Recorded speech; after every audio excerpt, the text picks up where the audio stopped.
Bismillahirrahmanirrahim. Assalamualaikum warahmatullahi wabarakatuh.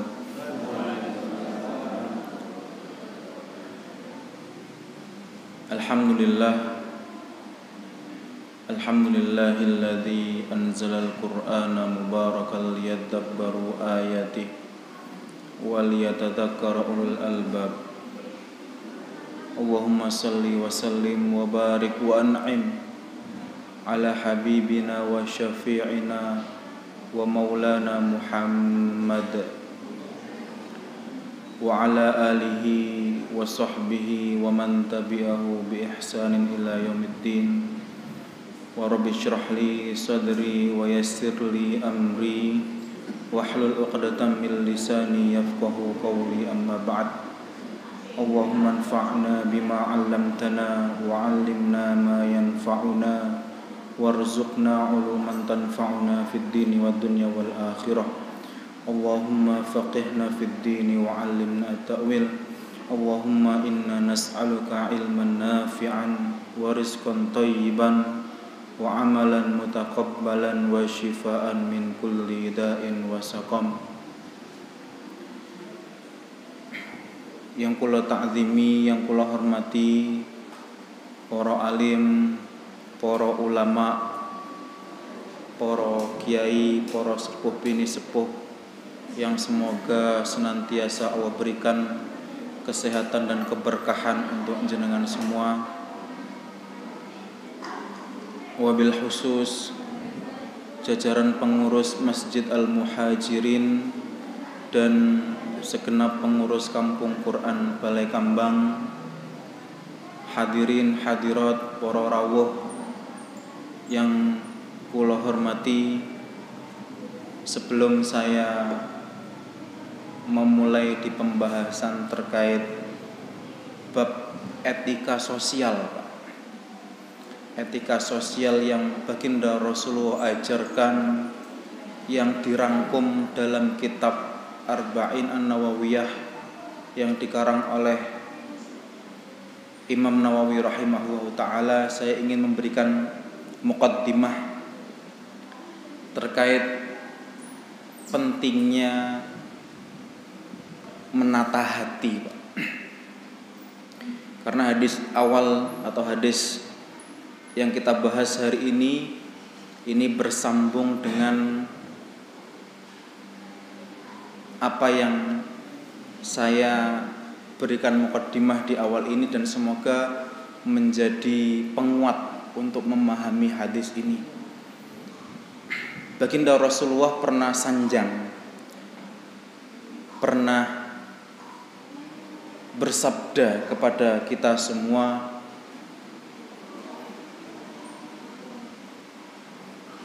beliau mengatakan, ala fa inna fil jasadi mudghah. Sesungguhnya di dalam setiap tubuh kita itu, Pak, ada segumpal daging. Idza saluhat saluhal jasadu kulluh. Kalau seandainya segumpal daging itu baik, segumpal daging itu lurus, segumpal daging itu senantiasa bersambung kepada Allah Subhanahu wa ta'ala, maka ini efeknya luar biasa, Pak. Kalau bahasa modernnya itu ada energi positif yang itu bisa ditularkan dan bisa memancarkan di sekelilingnya, meskipun secara mata itu tidak kelihatan. Wa idza fasada, kalau seandainya segumpal daging itu adalah rusak atau tidak sesuai yang seharusnya, dia bengkok, dia tidak sesuai dengan yang dianjurkan oleh baginda Rasulullah, fasada jasadu kullu, maka seluruh aktivitas tubuh kita secara zahir dan batin itu juga biasanya dalam rumah nih. Kalau seandainya suami istri lagi marah atau istrinya lagi marah, itu diem 3 hari, Pak, tidak mengeluarkan satu kata patah pun, tapi dongkol, marah. Kira-kira jenengan sebagai suami krasa napa mboten, Pak? 3 dino ndak ngomong. Atau ndak usah jauh, ndak usah lama-lama 3 hari. 5 jam ketika kita itu mangkel pada seseorang itu terasa, Pak. Auranya terasa. Ya. Maka baginda Rasulullah kalau baik ini berpengaruh pada seluruh aktivitas kita. Maka saya punya kisah. Ya. Maka kita sebagai hamba Allah yang beriman, kita harus yakin bagaimana kita senantiasa hati kita ini tidak boleh ghaflah, Pak, tidak boleh lengah. Tidak boleh lengah untuk apa? Untuk selalu berzikir dan mengingat Allah Subhanahu wa taala. Saya pernah mendengar sebuah kisah. Dan kisah ini nyata, Pak. Betapa power atas hati itu luar biasa.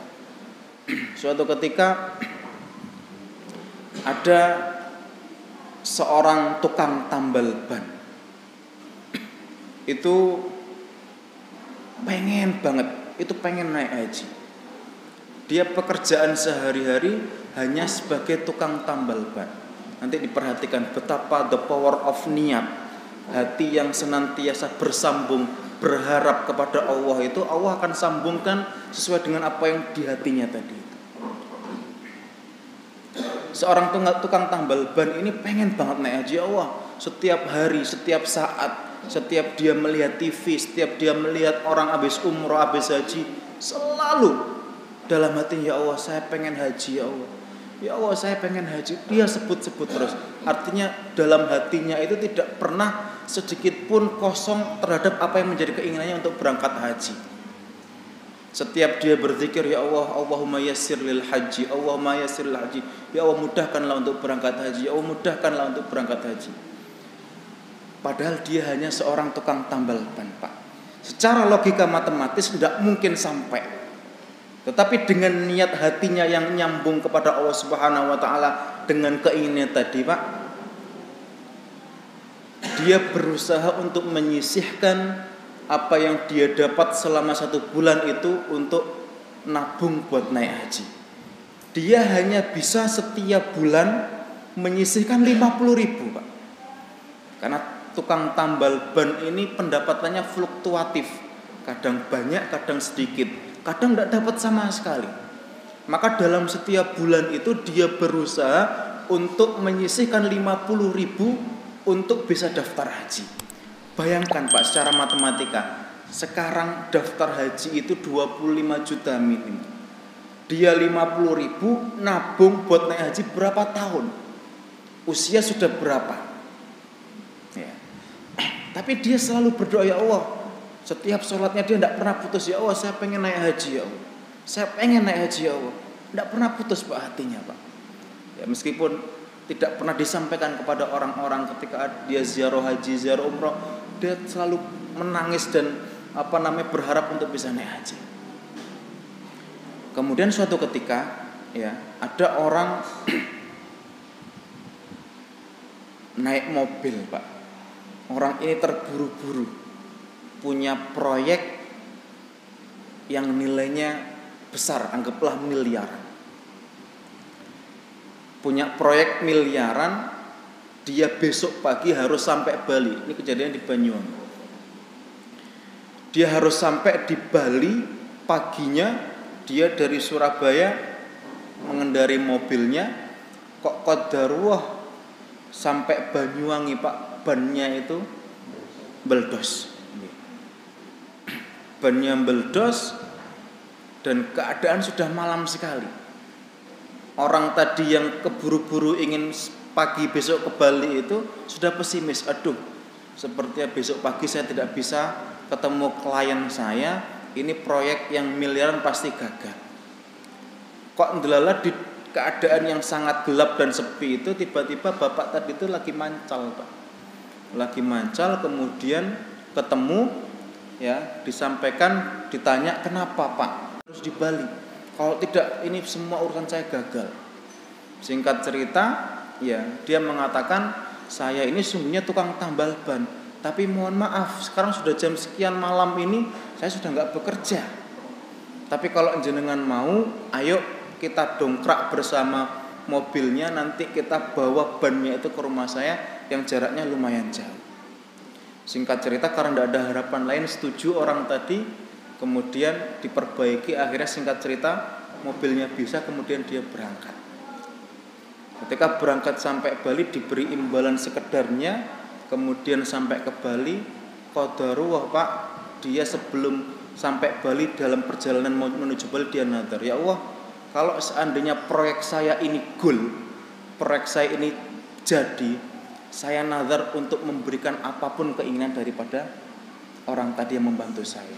Singkat cerita, selesai ketemu kliennya, proyeknya goal, masya Allah, tabarakallah, dia langsung buru-buru kembali ke tempat tadi orang yang bantu dia.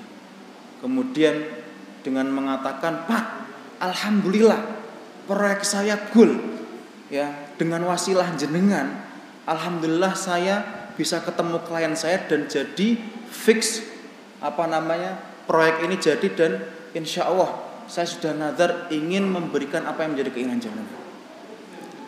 Kemudian orang tadi nangis Pak, tapi juga masih setengah tidak yakin, opo yo gelem mengabulkan apa yang menjadi harapannya. Tapi karena dia sudah pengen Pak, dalam hati sudah muncak keinginan pengen hajinya itu, akhirnya tidak sengaja terucap, Pak, kalau jenengan tadi sanjang apapun yang saya minta jenengan berikan, saya pengen naik haji Pak. Loh, betul pengen naik haji? Iya Pak. Sudah, semua anggota keluarga jenengan, termasuk dengan istri jenengan, anak-anak jenengan, saya berangkatkan haji tahun depan. Langsung seketika itu nggak percaya orang tadi itu, betul Pak, saya berangkat haji tahun depan. Iya, saya yang memberangkatkan karena saya sudah nazar, saya akan mengabulkan apapun menjadi keinginan jenengan. Akhirnya nangis, sujud syukur luar biasa, dan alhamdulillah dia naik haji untuk di tahun depannya. Maka Pak, ya, poinnya di sini adalah bagaimana kita sambung hati tadi. Orang yang punya uang ratusan juta tapi tidak pernah niat, tidak pernah di dalam hatinya terbesit untuk naik haji, jangankan bisa berangkat haji, kepikiran aja tidak mungkin bisa berangkat. Tapi orang tadi secara matematis tidak sampai Pak. Wong setiap bulan hanya menyisihkan 50.000, secara matematis tidak mungkin bisa sampai. Tetapi karena keinginan hatinya yang kuat Pak, lurusnya hatinya meminta kepada Allah dan hanya menyandarkan keinginan dan kebutuhannya kepada Allah Subhanahu. Ini yang penting. Hanya menyandarkan keinginan dan kebutuhannya kepada Allah Subhanahu wa taala, Allah yang menyelesaikan keinginannya. Maka Rasulullah mengendikan, idza saluhat, kalau hatinya itu baik Pak, sesuai dengan apa yang dikehendaki oleh Allah, maka seluruhnya itu akan seakan-akan mendukung, ada energi positif Pak untuk mengabulkan dan menyelesaikan apa yang menjadi permasalahannya. Tapi sebaliknya Pak, ya, ini kita baru masuk ke bab ini. Tapi kalau sebaliknya, idza fasada, kalau seandainya rusak hatinya itu, maka juga akan berpengaruh kepada apapun aktivitas dia. Ya, ini terkait lurusnya hati ini memang amalan berat Pak. Ya, maka kita itu, ya, hati itu sesuatu yang tidak kelihatan tapi luar biasa, efeknya luar biasa. Ya, maka dikatakan di sini dalam hadis ini, saya bacakan dulu agar kita bisa tahu apa yang kita ingin pelajari pada sore hari ini. Baginda Rasulullah Shallallahu Alaihi Wasallam pernah bersabda, yang mana hadis ini diriwayatkan oleh Abu Hurairah radhiyallahu anhu. Beliau bersabda, la tahasadu, janganlah kalian saling hasad. Hasad niki amalan nopo Pak? Amalan hati, amalan lisan, apa amalan zahir kita? Amalan hati Pak. La tahasadu, jangan saling hasad. Wala tanajashu. Tanajas itu artinya jangan gangan Pak. Kemudian saya kerja sama teman saya. Kemudian ketika ada orang mau beli barang saya, orang yang kerja sama saya tadi itu pura-pura etok-etok nawar. Supaya apa? Supaya dia itu merasa barangnya itu laku. Dia nawar 1 juta. Teman saya datang, saya tawar 1,5 juta. Akhirnya tadi karena dia itu tidak mau kalah, tak tawar 2 juta. Nah, dia pura-pura ikut menawar itu tidak boleh. Itu artinya penipuan di situ. Nah, pernah ya gitu ya dalam bahasanya bahasanya biasanya banyak di pasar patok. Napa? Combeng ya. Tapi settingan nih Pak sanes-anu. Disetting ya gitu. Boleh ono sing nawar kok tawaran pisan ya. Getno pisan. Ben apa? Ben larang regan. Itu enggak boleh, itu namanya tanajas. Ya. Wala tabaghadu, dan jangan saling tabaghad, jangan saling membenci. Wala tadabaru, dan jangan saling membelakangi, jangan saling memboikot. Wala yabi' ba'dukum ala bai'i ba'din, dan jangan kalian menjual atau jangan kalian membeli di atas dagangan orang lain. Ya, jadi kalau sebelum transaksi jangan direbut, itu tidak boleh. Wa kunu ibadallahi ikhwana, dan jadilah hamba Allah yang saling bersaudara. Al muslimu akhul muslim la yadlimuhu wa la yakhduluhu. Sesungguhnya satu muslim dan muslim yang lainnya itu adalah satu bersaudara. La yadlimu, tidak boleh saling menzalimi.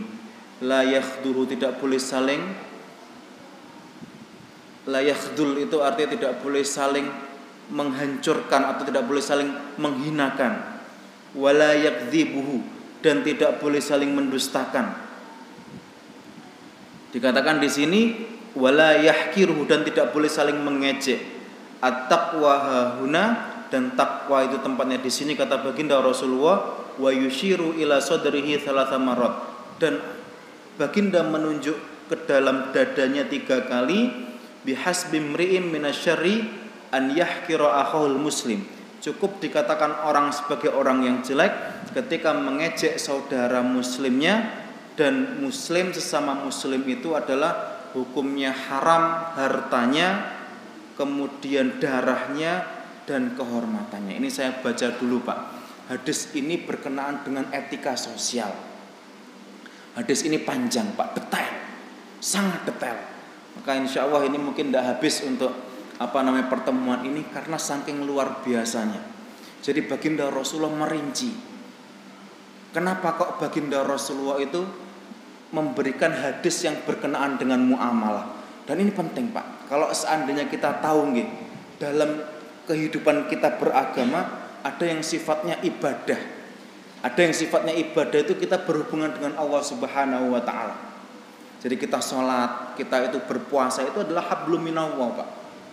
Nih, hablum minallah ini Allah memberikan aturannya.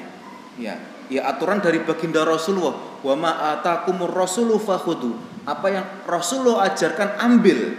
Wa ma nahakum anhu fantahu. Yang enggak boleh jangan dikerjakan. Ya, jadi sudah jelas aturannya, sudah detail. Maka agama ini lengkap. Ya, tidak ada kurangnya. Maka kalau seandainya ditambah-tambahin maka akan jadi tambah rusak. Nah, dan patokannya siapa? Baginda Rasulullah. Nah, dalam hablum minallah ini Pak, dalam hablum minallah ini sebenarnya lebih mudah. Kenapa? Karena Allah ketika kita bermuamalah dengan Allah Subhanahu wa taala, ini adalah kita bermuamalah dengan yang Maha Ghafur, yang Maha Pengampun, yang Maha Rahim. Ya. Jadi kalau seandainya mungkin dalam bermuamalah kita itu lengah atau kita lalai, ya, dengan Rahman Rahimnya Allah, kalau kita itu bertobat kepada Allah, insya Allah Allah akan mengampuni. Tapi dalam bab muamalah Pak, baginda Rasul juga masih kaidah, jangan hasad, jangan saling membenci, jangan jadi combe tadi. Itu bab muamalah Pak. Fungsi bab muamalah tadi itu agar tidak ada gesekan, tidak ada pertentangan saudara. Ya syuddu ba'dhum ba'dun, saling menguatkan. Seperti bangunan Pak. Bangunan itu kan kita ada pasirnya, ada batu batanya, ada semennya, ada besinya. Hari ini kalau membangun rumah tidak pakai pasir Pak. Meskipun pasir itu hanya sebut butiran debu. Kalau nggak ada pasir nggak bisa berdiri, Pak. Gini pembuatan. Jangan bangun rumah pakai lemah, lempung, campur semen ini buatan ngadeg, artinya tidak kokoh. Sama Muslim itu juga harus saling menguatkan. Maka baginda Rasulullah merinci dengan detail fungsinya apa agar tidak terjadi gesekan. Kalau terjadi gesekan di antara sama Muslim, berarti ada yang salah dalam segi muamalahnya. Itu pasti, Pak. Maka dikatakan di awal di sini baginda Rasulullah ngendikan la tahasadu. Janganlah engkau saling hasad. Ini, Pak, lafadznya di dalam ilmu nahwu, ini apa di dalam ilmu shorof dia pakai wazni mufa'ala. Mufa'ala itu artinya saling. Jangan saling hasad. Artinya apa? Kalau seandainya ada orang yang hasad kepada kamu, jangan dibalas hasad. Ya, ini artinya seperti itu. Maka dikatakan kalau seandainya kita bahas spesifik hasad ini, Pak, Masya Allah, ini adalah ra'su adzunub. Inti dari dosa itu adalah hasad, Pak. Hasad niku artinya kita tidak suka, Pak, ketika saudara kita dapat kenikmatan dari Allah Subhanahu wa taala. Atau lebih parahnya lagi, ketika saudara kita dapat nikmat, kita tuh pengen nikmatnya hilang dari dia. Maka hari ini, kalau seandainya ada di antara kita itu, ketika ada tetangganya beli sepeda motor baru, kok rasanya hati kok ndak enak, panas rasanya. Gimana? Atau minimal kita komentar, oh paling oleh ngutang ning bank. Nah, paling oleh wis pokoknya negatif terus. Berarti hati kita ini ada yang something wrong, Pak. Kalau bahasa anak muda, ada yang salah. Ketika saudara kita itu ya ke masjid, rajin ke masjid, kemudian kita malah nyinyir kalau anak muda. Kok tadi Pak Kiai saya kira. Ada kita pergi ke majelis seperti ini, kemudian ada yang mengatakan, saya kok tadi Pak Ustadz saya kira ono melu majelis terus. Ini hati-hati, Pak. Berarti di hati kita sedang ada masalah. Dan permasalahan hati tadi itu, Pak, ya, yang saya sampaikan di awal, ini menjadi pusat. Ya. Kenapa kok menjadi pusat? Karena dosa hati ini adalah merupakan lebih berat daripada dosa zahir. Maka Allah bersabda berfirman, "Wadharu zahiral itsmi wa batinah." Tinggalkanlah dosa zahir dan tinggalkanlah dosa batin. Dosa zahir itu yang nampak, Pak. Hari ini kalau kita mempunyai dosa yang nampak, kita mencuri, kita berbohong dan lain sebagainya, itu nampak. Dosa yang batin itu apa ya? Tadi hasad kalbunya, iri, dengki, hal dan lain sebagainya. Dan ternyata kalau seandainya kita timbang lebih mudarat yang mana, ternyata lebih mudarat yang dosa hati tadi. Kenapa? Dosa hati tidak kelihatan, Pak. Kalau seandainya kita itu dosa zahir, itu ada yang mengingatkan. Tapi hari ini kalau saya duduk di sini, kemudian saya merasa sombong, siapa yang berani mengingatkan? Siapa yang tahu? Kalau saya punya kesombong, ini merasa paling dan lain sebagainya, siapa yang tahu? Paling soleh, paling alim, paling luar biasa, siapa yang tahu? Tidak ada yang tahu, Pak. Makanya lebih berbahaya. Kenapa? Karena tersembunyi tadi. Dan dosa hati ini, Pak, adalah dosa pertama kali di langit dan dosa yang pertama kali di bumi. Apa dosa yang pertama kali di langit itu, Pak? Nggih, hasad niku. Napa? Hasadnya iblis kepada Nabi Adam alaihissalam. Maka hasadnya iblis kepada Nabi Adam alaihissalam itu, ini hasad yang paling keji, Pak. Hasad itu ada beberapa macam tingkatan. Kalau iblis itu pengen supaya Nabi Adam itu turun dari surga, dia tidak terima. Padahal ketika ditawari, kamu mau naik lagi ke surga, Nabi Adam di surga, beliau juga nggak mau. Jadi kalau ada orang kemudian dia itu tidak suka melihat jenengan baik, kemudian pengen hilang nikmat dari jenengan, itu hasadnya iblis, Pak.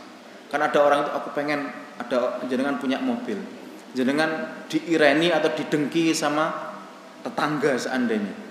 Lah tetangga itu kadang-kadang karena hasadnya dia pengen miliki sesama sama yang apa yang jenengan miliki tadi. Nah ini kalau iblis itu ndak mau Pak, ditawari surga mau ndak mau sudah. Yang penting Adam ya apa carane iso ndak ning surga. Ini hasadnya iblis.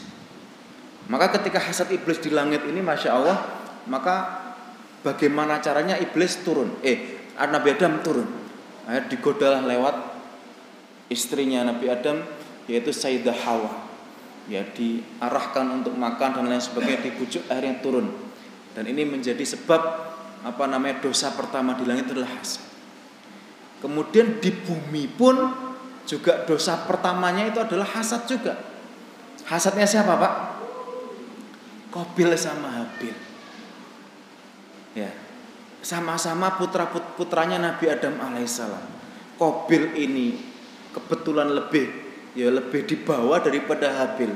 Habil ini kebetulan lebih ganteng, lebih kaya, lebih pintar, lebih soleh. Ya, karena tadi itu hasad. Kok Habil lebih daripada saya, lebih ganteng, lebih pintar, lebih soleh dan lain sebagainya. Akhirnya tidak terima. Karena hasad tadi sehingga Qabil membunuh Habil tadi, sehingga terjadi pembunuhan pertama kali disebabkan karena dengki tadi. Maka hati-hati Pak. Juga sama. Ya.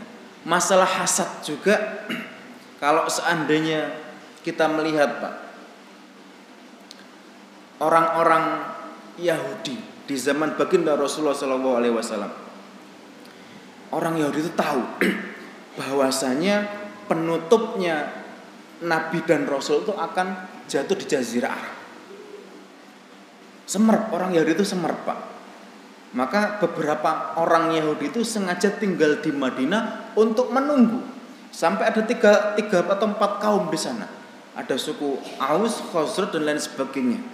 Sampai beranak pinak suku-suku Yahudi tadi itu. Harapannya apa? Menunggu Nabi. Makanya di dalam surat Al-Fatihah itu ya Allah Subhanahu wa taala mengendikan ghairil maghdubi alaihim waladdallin. Amin ya Allah, jauhkanlah saya itu semoga saya diberikan jalan yang lurus, yang itu bukan jalan orang yang dimurkai, maghdub, waladdallin, dan jalan orang yang tersesat. Al-maghdub itu siapa? Orang Yahudi Pak. Orang Yahudi tahu pintar, spesifikasinya pintar, dia tahu. Tapi dengan pengetahuan tadi itu dia nggak mau mengerjakan. Akhirnya Allah murka kepada dia. Nah, ad-dhalin itu siapa? Orang Nasrani.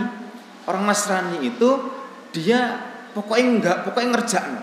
Dia nggak punya ilmu. Tapi dengan kebodohannya itu yang penting ngerjakan, yang penting. Nah, akhirnya jadi tersesat Pak. Nah, orang Yahudi itu di zaman Rasulullah tahu nanti akan datang Nabi terakhir itu di Jazirah Arab. Sampai menunggu. Kok qadarullah? Ketika Nabi itu betul-betul datang, ternyata Nabinya bukan dari golongan orang-orang Yahudi. Dan orang Yahudi itu gengsinya tinggi Pak. Kalau bukan golongannya dia tidak mau. Karena kesombongan tadi dan dengkinya tadi kepada baginda dan kepada suku Arab pun tidak bisa. Nabi itu harus orang Yahudi. Nabi-nabi sebelumnya, Nabi Isa, Nabi Musa itu orang Yahudi. Maka ketika itu dia abai dan tidak mau masuk Islam gara-gara nabinya bukan orang, karena hasad Pak. Merasa paling baik, merasa paling tinggi sukunya itu orang Yahudi. Kemudian ketika di Madinah sudah Islam sudah menetap di Madinah, ada namanya Rasul Munafiqin. Ada pemimpinnya orang-orang munafik Pak. Pemimpinnya orang-orang munafik itu namanya Abdullah Ubay bin Salul.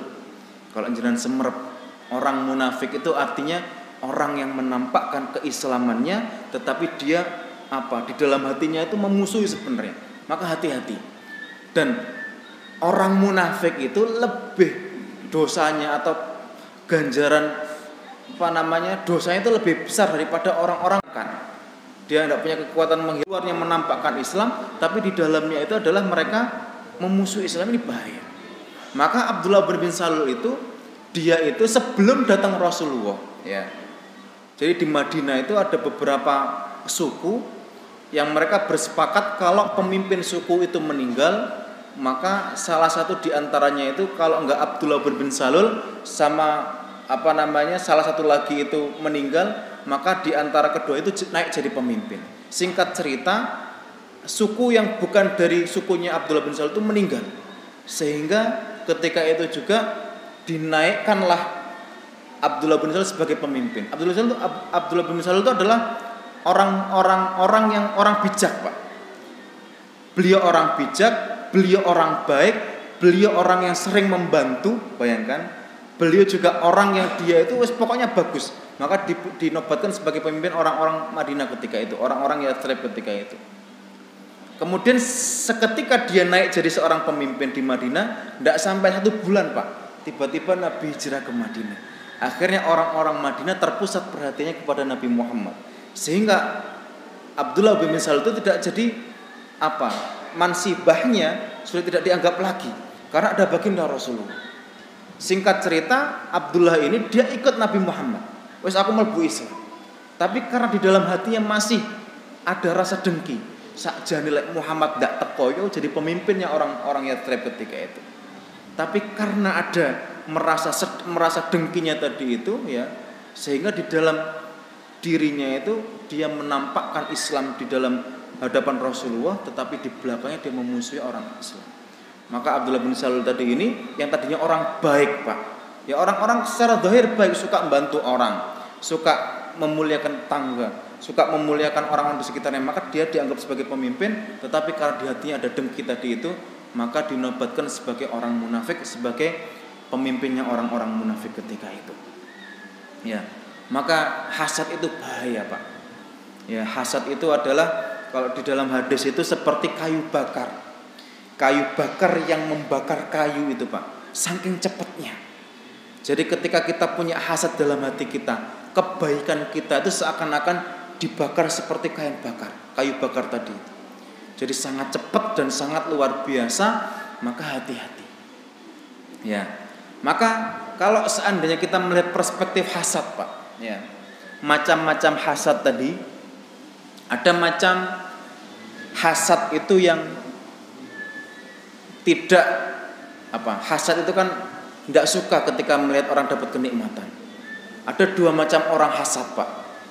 Pertama, dia hasad tetapi tidak mau tidak mau nikmatnya itu hilang. Dia sudah hasad saja. Tetapi kalau seandainya ditanya, pengen enggak nikmat tetangga kamu itu hilang? Dia enggak pengen. Dia enggak pengen hilang, tapi dia merasa dia kok enggak suka. Kemudian yang kedua, ya, dia hasad tetapi menginginkan kenikmatan yang dilihat kepada saudaranya itu juga hilang. Nah, ini juga macam hasad yang kedua. Nah, mana yang lebih berbahaya, Pak? Mana yang lebih berbahaya? Jadi ketika kita itu nggak suka sama orang, ya, kemudian kita pengen supaya pokok hilang wis nikmati, ya. Atau kita itu lihat hasad tapi kita wis nggak apa-apa, yang penting nggak apa-apa dia tetap nikmat, tapi hasad.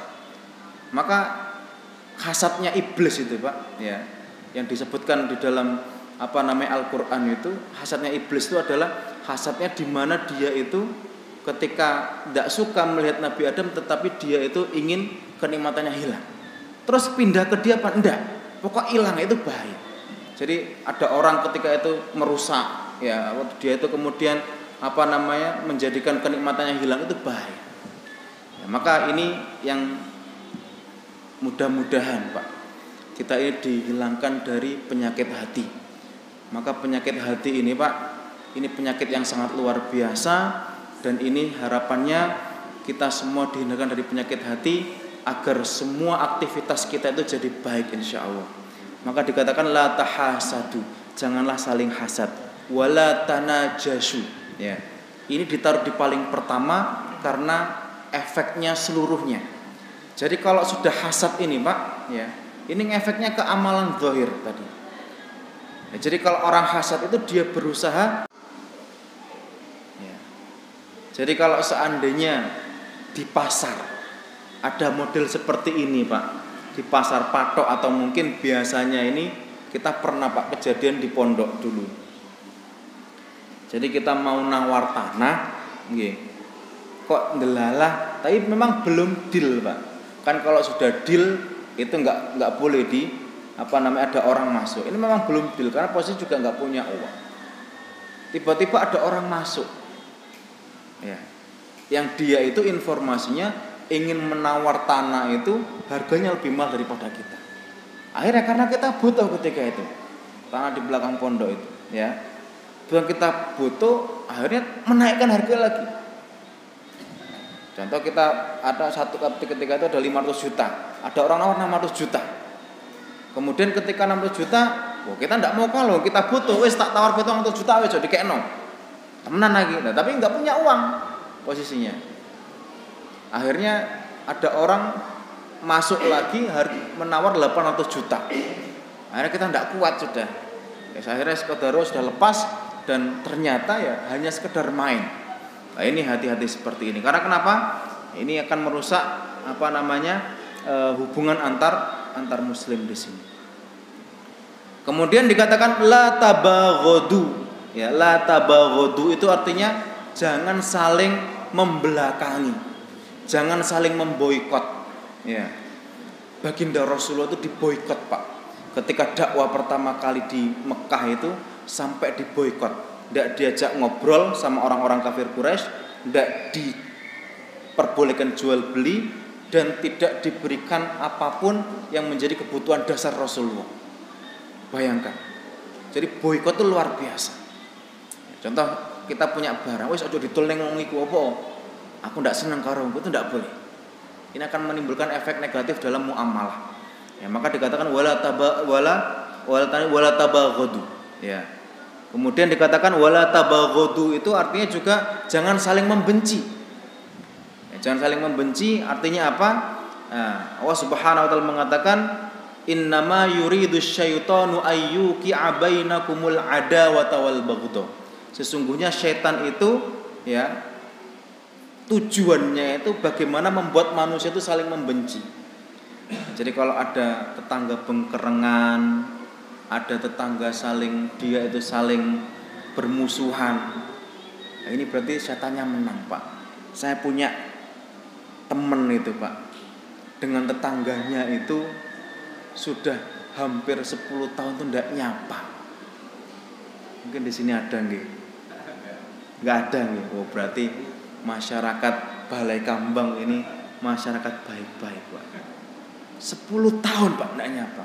Bahkan ketika lebaran ndak ini aku katain silaturahmi. Tidak tahu apa masalahnya mendarah daging. 10 tahun ndak nyaman, Pak. Kita jangan mendengar ndak nyaman, tapi itu nyata. Kenapa? Ini masalah hati. Jadi ketika kita itu tidak mencoba untuk melonggarkan hati ini, maka hal sepele ini jadi besar. Ya. Wala tadabaru itu memboikot tadi. Wala yabi' ba'dukum ala bai'i ba'din. Dan janganlah kalian itu menjual di atas jual beli sebagian orang lain. Ya, ini memang sering terjadi. Ya, kita sudah akad sama seseorang, tapi ketika itu belum dibayar, tapi sudah akad, saya beli deal harga segini. Tiba-tiba ada orang masuk memberi cash langsung, maka sering terjadi seperti itu dan terjadi pertikaian di antara orang muslim. Maka tidak boleh kita itu menjual di atas jualan orang lain. Wa kunu ibadallahi ikhwana. Kita cukupkan di sini. Wa kunu ibadallahi ikhwana, dan jadilah saudara Allah atau saudara yang seagama, yang itu menjadi saudara Islam. Maka di Al-Qur'an itu, Pak, ya, ini intinya adalah bagaimana kita jadi saudara. Ya. Di Al-Qur'an itu Allah mengatakan innamal mu'minuna ikhwah. Maka para ulama mengatakan persaudaraan yang paling kuat itu persaudaraan iman, Pak.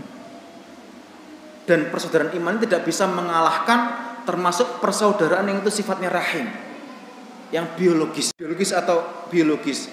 Jawabannya adalah persaudaraan ideologis. Kenapa saya katakan seperti ini? Al-Quran yang mengatakan, Allah yang berfirman. Allah menghentikan innamal mu'minun ikhwah. Sesungguhnya sesama mukmin itu adalah ikhwah, saudara. Ya.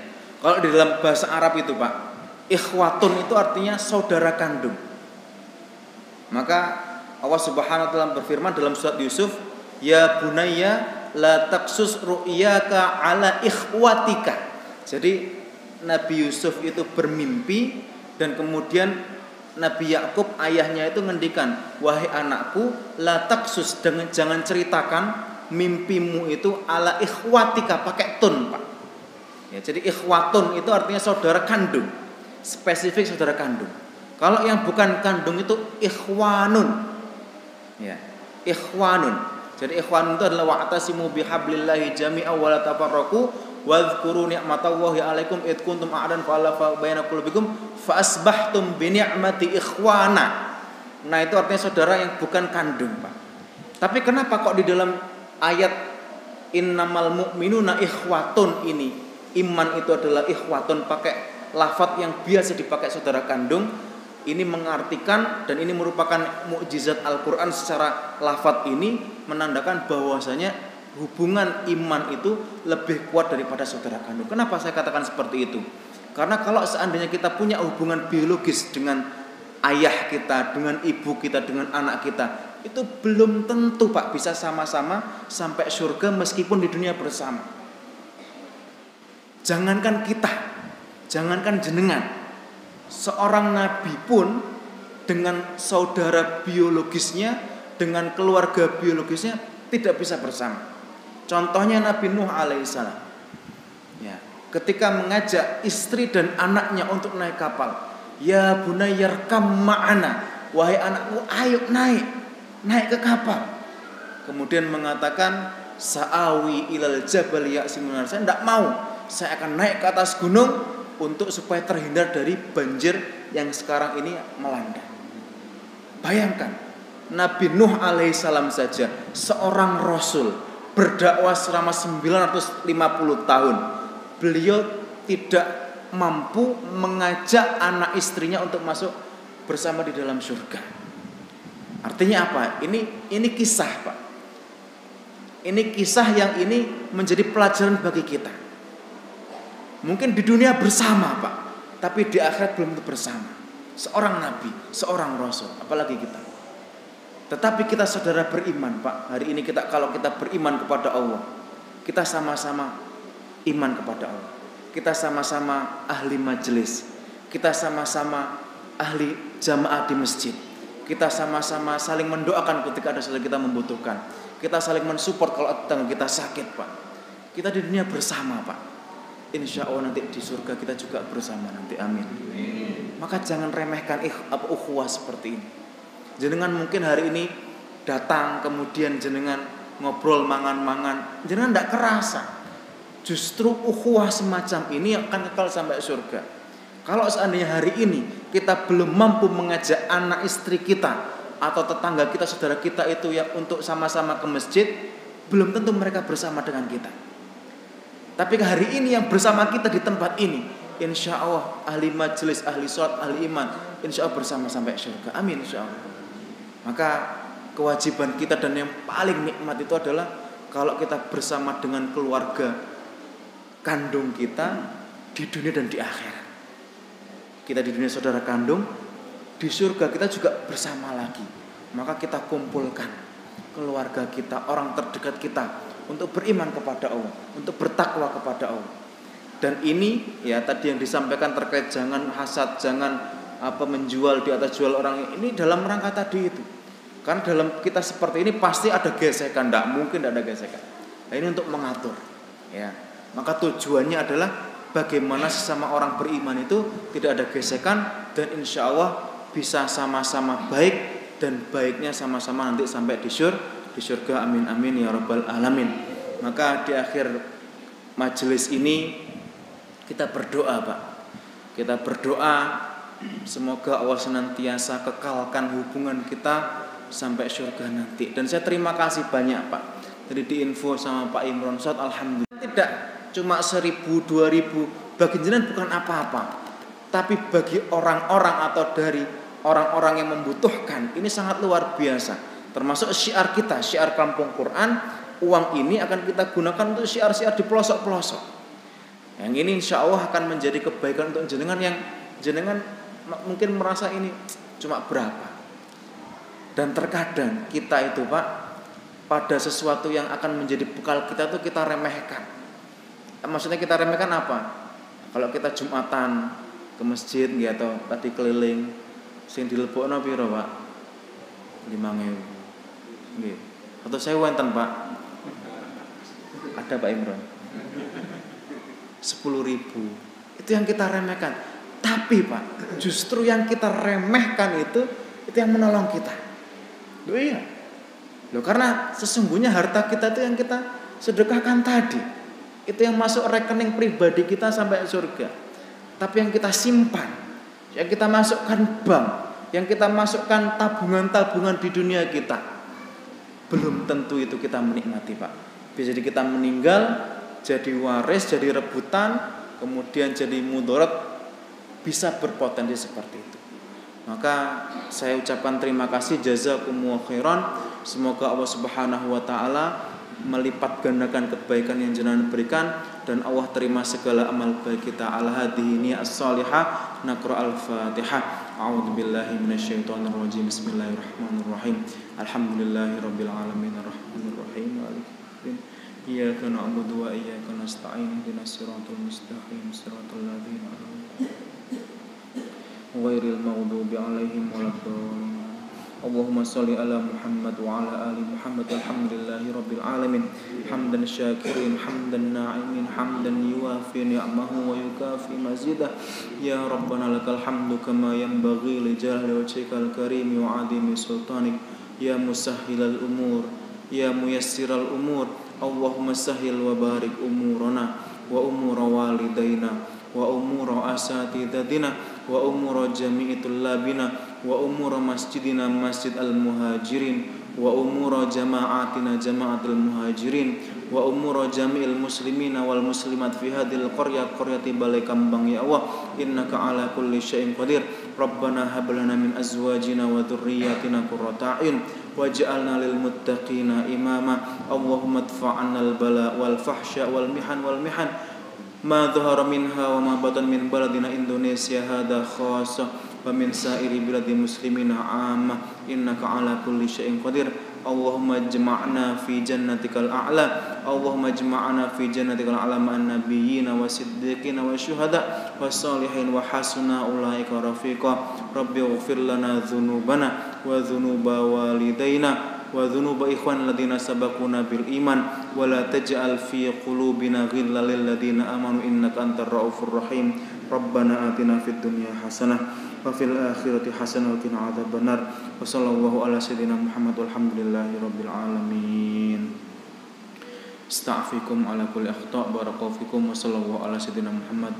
Assalamualaikum warahmatullahi wabarakatuh.